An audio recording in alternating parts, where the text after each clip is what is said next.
El hedor es lo primero que golpea, una nube dulce y fermentada que ahoga los estrechos callejones. Luego, el sonido. No solo un estallido, sino un grito desgarrador de madera y metal, como una bestia gigante siendo desollada viva. Es un sonido que recorre los tenements de St. Giles, silenciando el cotorreo de las mujeres que lavan la ropa y los gritos de los vendedores ambulantes. Durante un segundo, el mundo contiene la respiración. Y luego se desata. Una pared de líquido oscuro y viscoso, no agua, sino una cerveza espesa y espumosa, surge de la cervecería Meux & Co. Es una ola monstruosa, un tsunami de ámbar que lleva consigo escombros, madera astillada y los gritos de los desprevenidos. Golpea las casas miserables de New Street, pulverizando ladrillos y mortero, arrasando todo a su paso. Los niños que juegan en las calles son tragados enteros. Las familias reunidas para cenar son aplastadas por la repentina inundación, sus vidas extinguidas en un abrazo fermentado y alcohólico. La fuerza es inimaginable, un golpe líquido que derrumba sótanos, estalla puertas y se derrama en sótanos donde las familias enteras tratan de escapar del terror repentino. La gente se ahoga no en agua de río, sino en la propia cerveza que alimenta su ciudad. Es el caos, puro e inadulterado, una pesadilla que se despliega en un rincón desesperado de Londres, donde el suelo comienza a temblar bajo la presión inmensa de la cerveza en auge. ¿Qué indiferencia cósmica permitió que esta corriente oscura e intoxicante reclamara tantas vidas de una manera tan horrorosa e inesperada? Pero para entender cómo llegamos aquí, cómo una ciudad podría ahogarse en su propia bebida, debemos retroceder. Retroceder a un Londres que en el otoño de 1814 era una cacofonía de vida, una metrópolis bulliciosa de casi 1 millón de almas. El distrito de St. Giles, ubicado precariamente entre el acomodado Bloomsbury y Oxford Street, era un mundo completamente diferente. Aquí el aire pesaba con el olor a pobreza, industria y existencia humana apretujada. Era un lugar de patios atestados, viviendas destartaladas construidas baratas y callejones tan estrechos que el sol apenas tocaba el suelo. Este era el Londres de los pobres trabajadores, de los inmigrantes irlandeses, de las familias que luchaban por abrirse camino en una existencia mísera. Los niños jugaban entre la basura, las mujeres vendían sus mercancías desde cestas y los hombres regresaban de largos días de trabajo a hogares apretujados y húmedos. La vida era dura, implacable, pero era vida. A la sombra de edificios más grandiosos, estas personas encontraban comunidad, compartían sus penas y quizás, ocasionalmente, compartían un vaso de cerveza en un pub local, sin imaginar que la propia fuente de ese consuelo se convertiría en un instrumento de su destrucción. La cervecería Meux & Co., un edificio industrial colosal que dominaba el paisaje, era una vista familiar, un símbolo de progreso y prosperidad para algunos, un vecino imponente para otros. Sus inmensas cubas, que se alzaban como centinelas silenciosos, eran simplemente parte del telón de fondo cotidiano, un elemento inamovible en un mundo que rara vez ofrecía permanencia. Este era un día de otoño normal, sin nada destacable, que prometía nada más que las luchas rutinarias y las pequeñas alegrías de la vida ordinaria en uno de los distritos más duros de Londres. Nadie anticipó la tormenta que se avecinaba. Para comprender completamente la escala de la catástrofe inminente, debemos entender el paisaje industrial de Londres a principios del siglo XIX. La cervecería Meux & Co., ubicada en Tottenham Court Road, no era solo cualquier cervecería. Era una de las más grandes del mundo, un testimonio de la potencia industrial británica y la creciente demanda de cerveza. Fundada por Sir Henry Meux, la cervecería era un complejo vasto de edificios de ladrillo, motores de vapor y, sobre todo, inmensas cubas de madera. Estas no eran simples barriles, eran construcciones monumentales, cada una de más de 6-7 metros de altura, fabricadas con enormes duelas de roble unidas por pesadas bandas de hierro y capaces de contener miles y miles de galones de cerveza fermentada. La más grande de estas, la cuba número 8, el recipiente específico que desataría tal devastación, contenía un asombroso 500 barriles, aproximadamente 4 millones de pintas de cerveza oscura y fermentada. Esto era equivalente a más de 570,000 litros, un volumen verdaderamente asombroso. St. Giles era un área densamente poblada y de bajos ingresos, caracterizada por viviendas apretujadas y precarias. Muchos residentes vivían en sótanos y subterráneos, una práctica común para los pobres en una ciudad que constantemente luchaba con escasez de vivienda. Estas viviendas subterráneas, aunque ofrecían una medida de refugio, eran particularmente vulnerables a cualquier ingreso repentino de líquido.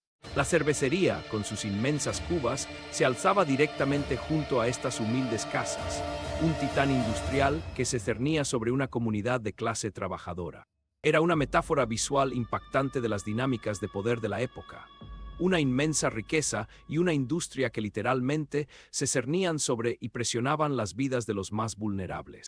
Esta proximidad geográfica, combinada con la escala masiva de la operación de cervecería, sentó las bases para una catástrofe que, en retrospectiva, parecía trágicamente inevitable. La mañana del lunes 17 de octubre de 1814 comenzó como cualquier otro día laboral en la cervecería Meux & Co.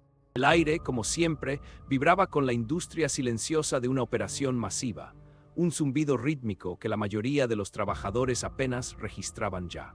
Pero alrededor de las 4:30 p.m. ocurrió un cambio sutil. George Craig, un empleado de almacén, estaba realizando sus tareas cerca de la cuba número 8, el recipiente monstruoso lleno de 4 millones de pintas de cerveza, cuando notó algo.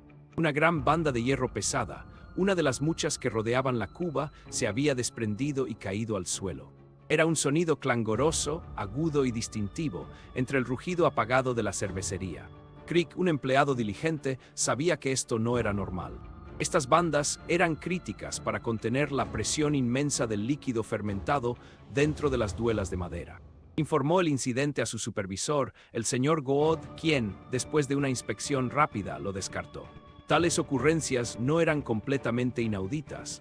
La mera escala de las cubas significaba que estaban constantemente bajo estrés. Goode simplemente instruyó a Crick que escribiera una nota sobre ello, una formalidad burocrática en lo que él percibía como un asunto menor. No se consideró necesario tomar medidas inmediatas para reparar la banda desprendida, ni se hizo ningún intento de revisar si había más compromisos estructurales. La mera escala de las cubas y la rutina diaria de producción a menudo llevaban a una cierta complacencia respecto a su integridad. Fue un detalle pequeño, fácilmente ignorado, un temblor antes del terremoto, un síntoma desestimado en la prisa de los asuntos cotidianos. La decisión de Goode, tomada de buena fe y sin malicia, se convertiría en uno de los errores críticos y fatales de aquella tarde fatídica, permitiendo que un peligro invisible se gestara sin ser visto. La separación inicial de una sola banda de hierro fue un presagio, una advertencia silenciosa que pasó desapercibida. Pero la integridad estructural de la cuba número 8 estaba mucho más comprometida de lo que nadie comprendió o se molestó en admitir. A medida que las horas pasaban, la presión inmensa de 4 millones de pintas de cerveza fermentada, que sufre un proceso químico natural que genera una fuerza interna significativa, continuó su asalto implacable a las duelas de madera debilitadas. La cuba, ya bajo una carga colosal, ahora carecía de una de sus bandas de refuerzo críticas. Esta sola banda desprendida permitió que la madera se flexionara ever so slightly, creando una reacción en cadena imperceptible.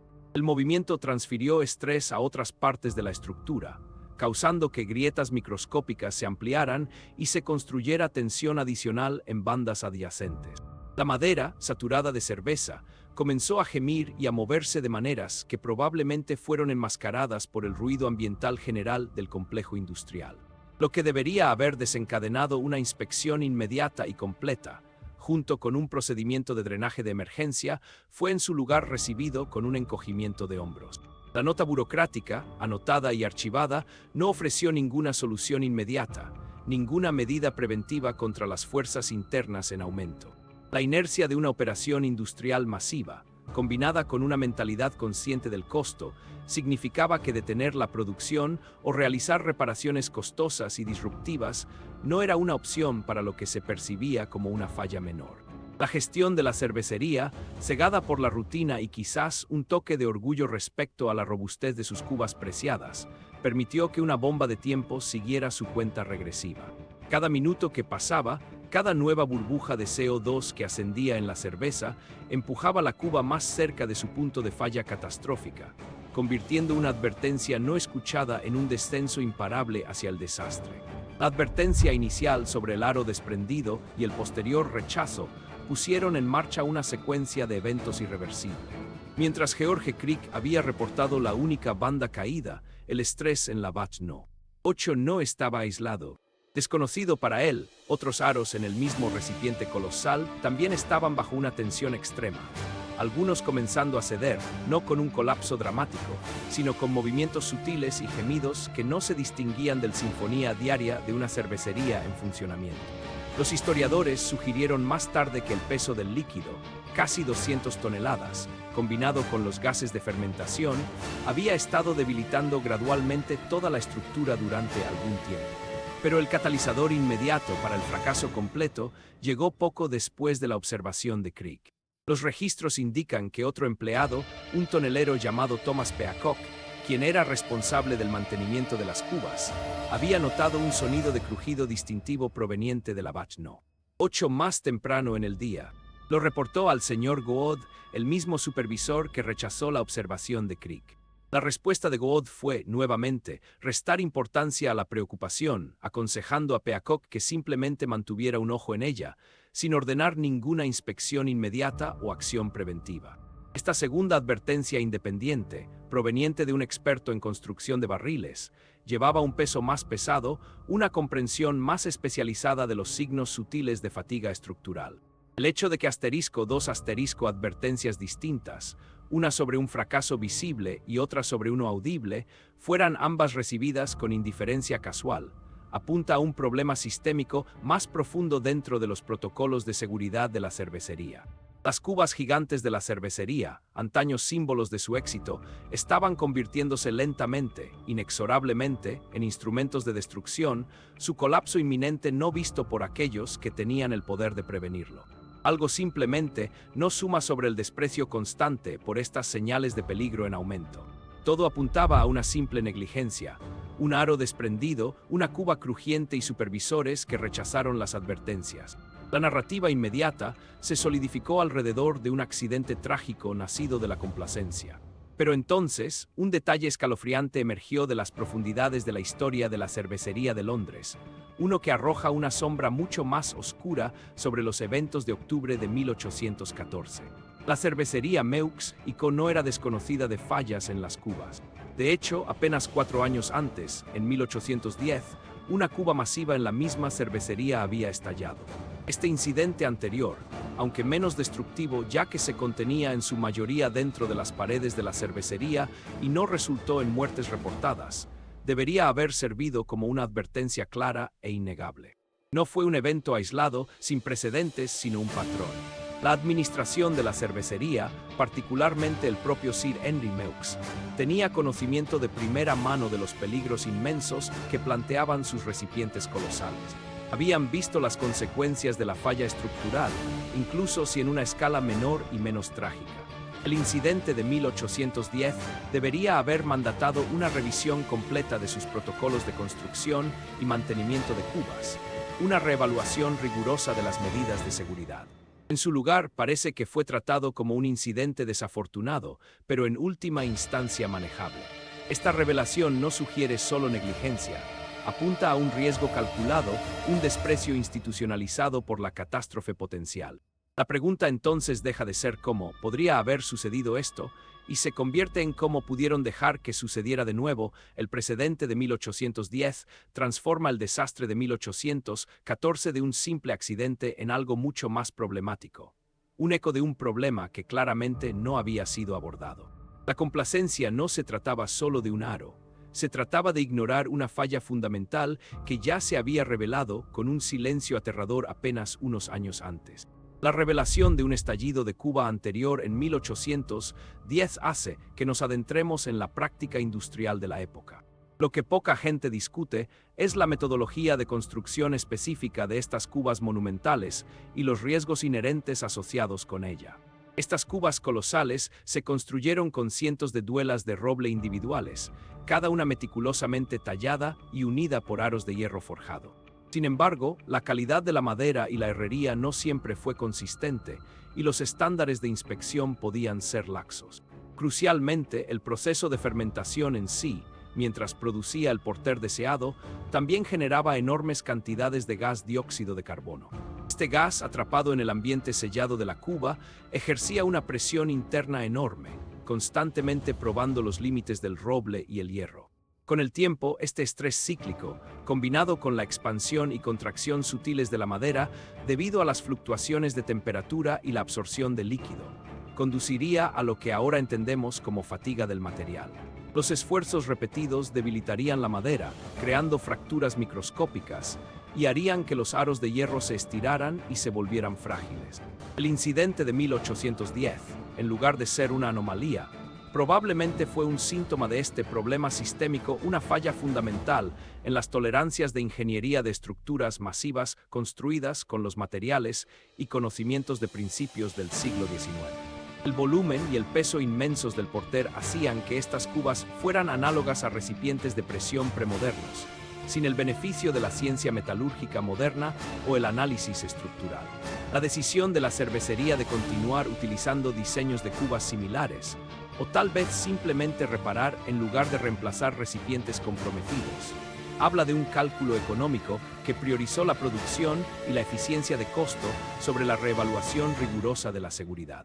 El detalle que nadie menciona es que la tragedia no fue solo el resultado de un colapso aleatorio, sino una consecuencia predecible de presionar los límites de los materiales con una comprensión insuficiente de la integridad estructural a largo plazo. Esta fue una catástrofe a cámara lenta, décadas en la making, culminando en un instante de liberación aterradora. En medio del torrente de Porter y madera astillada, el verdadero horror era el costo humano. Los registros oficiales anotan 8 muertes, aunque muchos creen que el número real de pobres no registrados que perecieron fue mayor. Entre los registrados oficialmente estaba una joven llamada Anna Banfield. Anna tenía solo 15 años, una joven criada que vivía en un apartamento en el sótano en New Street, directamente en el camino de la inundación de cerveza. Estaba sentada con una amiga que la visitaba, Mary Mulvey, y una niña de 2 años llamada Elizabeth Smith, cuando la ola de Porter estalló a través de las paredes de su humilde morada. La fuerza fue tan inmensa que obliteró todo el edificio, colapsándolo en el sótano. En ese instante horroroso, Anna instintivamente protegió a Elizabeth. Los rescatistas, que revolvían entre los escombros empapados y el líquido profundo y espumoso, encontraron más tarde el cuerpo de Anna, todavía abrazando al niño sin vida en sus brazos. Fue un acto final desinteresado en el fase de un horror inimaginable. La inundación de cerveza también reclamó las vidas de Anne Saville, una viuda de 60 años, y su hijo de 3 años, quienes estaban tomando el té cuando su hogar fue engullido. Eleanor Cooper, una mujer de 27 años, murió en su apartamento en el sótano, atrapada y ahogada por el líquido que fluía. Su hermano, Thomas, logró escapar de la corriente, pero perdió a su hermana y su medio de vida. Las estadísticas frías de la muerte poco hacen para transmitir el terror puro, la sensación de asfixia en un líquido viscoso y oscuro, el peso aplastante de los escombros y la lucha desesperada y vana por aire. Estas eran personas reales, con nombres, edades y familias, borradas de la existencia en cuestión de minutos, sus momentos finales pasados en una tumba líquida extraña y horrorosa. La memoria de Anna Banfield, eternamente atrapada en ese abrazo desesperado, cristaliza la verdadera tragedia agonizante de la inundación de cerveza de Londres, un testimonio silencioso de las vidas inocentes perdidas. En el inmediato después de una catástrofe tan pública, surgen inevitablemente las preguntas. ¿Quién fue el responsable? ¿Cómo pudo permitirse que sucediera? Sin embargo, la posterior investigación y el juicio fueron nublados por circunstancias peculiares que sugirieron un esfuerzo deliberado para minimizar la responsabilidad. Un elemento crítico que desapareció de la escrutinio pública fue el libro de registro detallado del mantenimiento de la cervecería Meux y Co., específicamente aquellos relacionados con los registros de inspección y reparación de las cubas para los años 1809 a 1814. Estos libros de registro, que habrían registrado meticulosamente las reparaciones, observaciones estructurales y cualquier incidente previo relacionado con las cubas, fueron oficialmente reportados como perdidos en el caos que siguió a la inundación.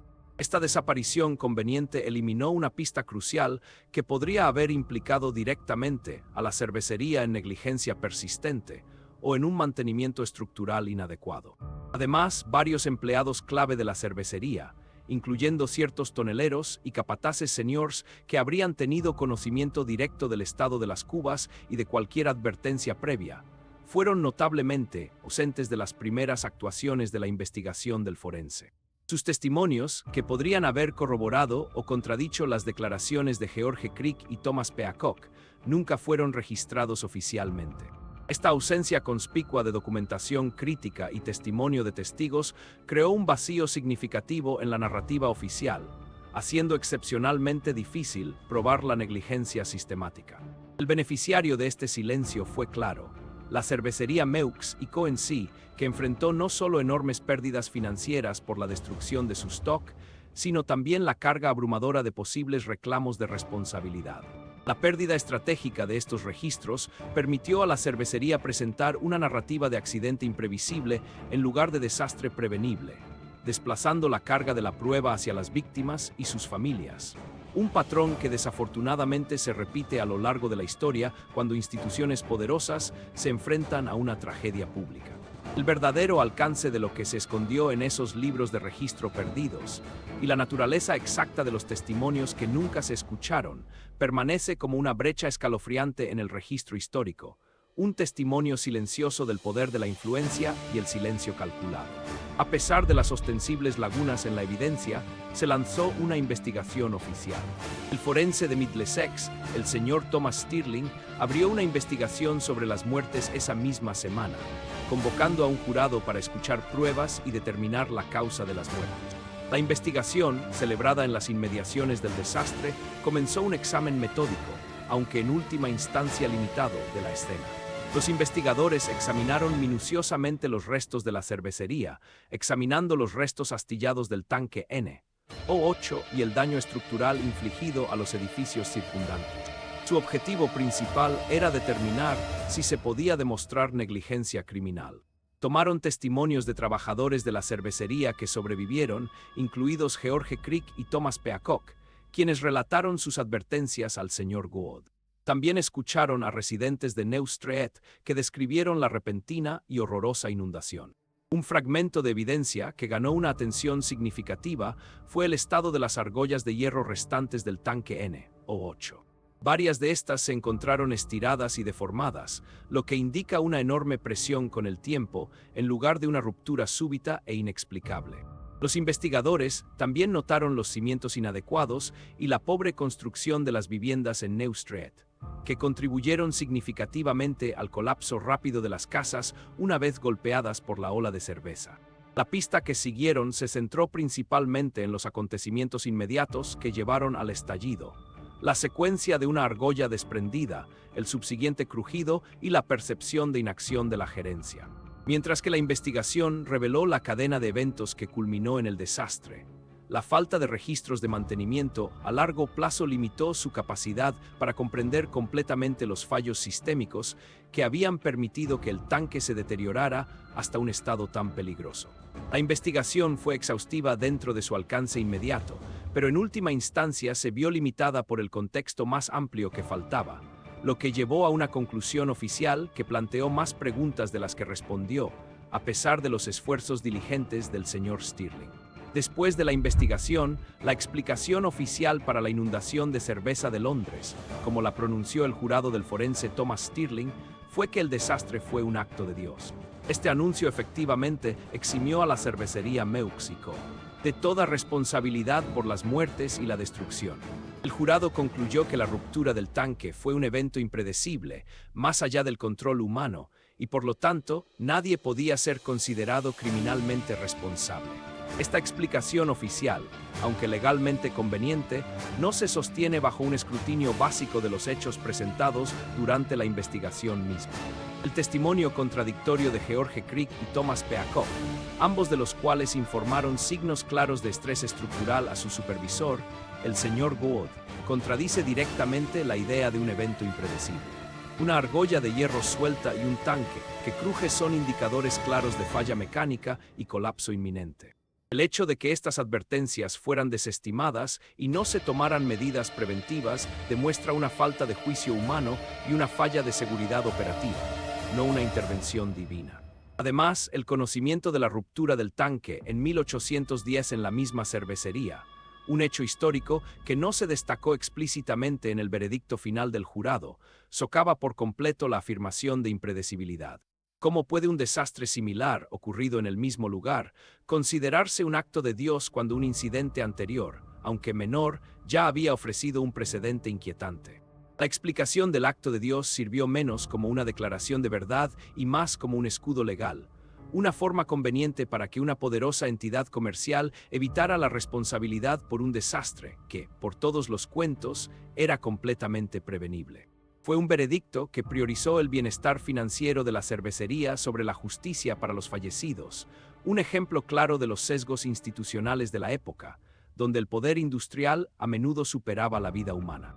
La teoría más creíble, que trasciende la explicación conveniente del acto de Dios y la negligencia inmediata de un solo supervisor, apunta a la fatiga estructural sistémica combinada con una supervisión inadecuada. Esta explicación es defendida por ingenieros estructurales forenses modernos e historiadores industriales, que analizan los principios de ingeniería de la época. El Dr. Richard Smith, un historiador destacado de accidentes industriales, argumenta que la escala enorme de los tanques de Meux, combinada con los materiales disponibles y la comprensión rudimentaria del estrés a largo plazo de los materiales, los hizo inherentemente inestables. La presión interna constante de la fermentación, combinada con factores ambientales externos como las fluctuaciones de temperatura, sometió la madera y el hierro a ciclos relentes de estrés.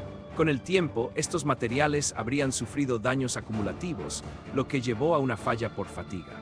La evidencia específica que respalda esta teoría se encuentra en las observaciones repetidas de problemas con los tanques, particularmente el incidente de 1810. La separación de la argolla de George Craig y los sonidos crujientes de Thomas Peacock no fueron eventos aislados, sino más bien los síntomas visibles finales de un recipiente ya al borde del colapso catastrófico, con materiales agotados por la fuerza interna sostenida durante años. Las prácticas de mantenimiento de la cervecería, incluso si se seguían diligentemente, probablemente fueron insuficientes para contrarrestar este problema fundamental de la ciencia de materiales. Estaban construyendo estructuras al límite de lo que era tecnológicamente factible para su época, sin el conocimiento de la ciencia de materiales o la capacidad de predecir los puntos de falla de vasijas tan enormes. La verdad más cercana no es que la negligencia de una persona causó la inundación, sino que todo un sistema industrial, impulsado por la innovación y la expansión, involuntariamente empujó su infraestructura más allá de sus límites. La inundación de cerveza de Londres, por lo tanto, sirve como una lección temprana y sombría sobre la importancia crítica de la ciencia de materiales, la ingeniería estructural y los estándares de seguridad robustos en un mundo en proceso de industrialización. Una lección aprendida a través de la pérdida de vidas humanas trágica y completamente prevenible. En medio de la profunda tragedia humana y las secuelas legales turbias, quizás el hecho más inquietante de toda la inundación de cerveza de Londres no sea solo las muertes, ni los registros desaparecidos, sino el grotesco y macabro espectáculo que se desplegó en las horas y días siguientes al desastre. Mientras que la torrente de cerveza se desvanecía, dejando un espeso lodo y devastación generalizada, algo verdaderamente aterrador ocurrió. Muchos de los residentes empobrecidos, aquellos que habían sobrevivido a la inundación inicial pero perdieron sus hogares y medios de vida, comenzaron a reunirse en las calles. Pero no estaban simplemente de luto o ayudando en los esfuerzos de recuperación. Estaban, en muchos casos, abiertamente recolectando y bebiendo el agua de la inundación, que ahora era una mezcla de cerveza fuerte, aguas residuales y los restos sombríos del desastre. Se informó que la gente recogió la cerveza de las alcantarillas con cubos, ollas e incluso sus manos desnudas, consumiéndola con abandono desesperado. Algunos relatos hablan de fiestas morbosas improvisadas que estallaron entre las ruinas, individuos que se emborracharon con el líquido que había acabado con la vida de sus vecinos. La desesperación de los pobres, combinada con la naturaleza intoxicante de la inundación, llevó a escenas de celebración morbosa y depravación caótica. Una mujer, una lavandera llamada Mary Banfield, se dijo que había sufrido de envenenamiento por alcohol después de beber cantidades copiosas de la cerveza barrida por la calle. Este detalle, más que cualquier otro, pone al descubierto la pobreza abyecta y la desesperación social de la época, pintando una imagen sombría de una sociedad donde el valor de una bebida podía, en un momento de crisis, superar la santidad de una tragedia reciente. Subraya una indiferencia social inquietante, un giro oscuro y cínico a un evento ya horroroso. La inundación de cerveza de Londres no solo ahogó a personas, ofreció un acto final macabro e intoxicante, donde la causa de la muerte se convirtió en una fuente de alivio desesperado e intoxicante para los supervivientes, un eco conmovedor de la lucha humana profunda. La inundación de cerveza de Londres de 1814 se destaca como una nota a pie de página oscura y olvidada en los anales de la historia. Un testimonio sombrío de las víctimas, a menudo pasadas por alto del progreso industrial temprano. Nos recuerda que detrás de los grandes relatos de innovación y crecimiento económico, a menudo existe una corriente oscura de costos humanos, donde las ganancias se priorizaron sobre la seguridad y las vidas de la clase trabajadora se consideraron trágicamente prescindibles. Este desastre no fue un incidente aislado, sino un microcosmos de una época que luchaba con las consecuencias de la expansión industrial descontrolada. Nos obliga a enfrentar verdades incómodas sobre la naturaleza humana. La tendencia a desestimar las señales de advertencia, el poder insidioso del interés corporativo para dar forma a las narrativas oficiales y la profunda resistencia, aunque morbosa, de las comunidades que enfrentan pérdidas inimaginables. La historia de Anna Banfield, sosteniendo a un niño en sus momentos finales, se destaca en contraste con la maniobra legal que eximió a una cervecería poderosa de la responsabilidad. Destaca la disparidad duradera entre el valor atribuido a la vida humana y el valor de la empresa comercial. Si bien las regulaciones de seguridad han mejorado drásticamente desde 1814, los ecos de esta tragedia resuenan hasta hoy, recordándonos cuestionar las explicaciones oficiales, escrutar a los poderosos y siempre recordar el elemento humano detrás de cada evento histórico. Esta inundación de cerveza olvidada, aguas residuales y desesperación humana sirve como un recordatorio potente, aunque inquietante, de que la historia a menudo esconde sus lecciones más profundas en sus esquinas más oscuras, urgiéndonos a mirar más de cerca, a cavar más hondo y a nunca olvidar a aquellos que fueron arrastrados por fuerzas tanto naturales como creadas por el hombre.